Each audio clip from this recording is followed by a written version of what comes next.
Mga kabayan, marami nagtatanong kung paano ko personal na ginagamit yung incenso candle for cleansing natin, pang cleanse sa mga tangan. Papakita ko sa inyo ngayon.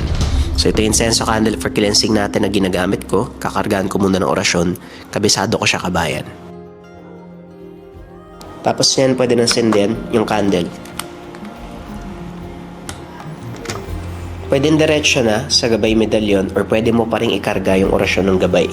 Sa akin, kakarga ko pa rin.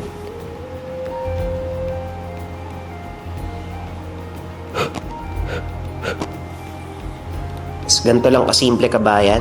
Hayaan mo lang siyang maramdaman yung init ng apoy ng insenso. 3 hanggang 5 minuto pwede yan, kabayan. Basta nakalapit lang.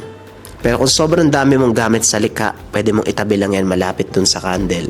Ayan na siya. Pero wag dikit na dikit, kabayan, ha. Kasi baka masunog yung gamit mo eh. Sample to, pwede mo rin siyang ilagay dito. Basta malapit lang yung kandila. Okay na yan, kabayan. Nakikleanse na siya. Sakop niya na yung kapangyarihan ng incenso candle for cleansing natin. So habang ginagawa mo yan, magnilay ka, kabayan, kung ano yung mga nais mong matanggap na pumapatungkol dun sa gamit mo, kung proteksyon, kung sweatet gabay, yan, pampaamo, lahat yan, kabayan. Tapos mong mag-manifest, tapos mong mag-meditate, magdasal ng payapa, 3 to 5 minutes, okay na yun? Pwede mo nang iwanan yan dyan, kabayan. Pwede ka nang maligo, tapos pagbalik mo, pwede mong patayin yung kandila, tapos suot mo na yung mga tangan. Ganun lang kasimple, kabayan, ang paggamit ng incenso candle for cleansing. Kung interesado ka, may link dyan sa baba or visit mo yung shop ng Lika Merchandise.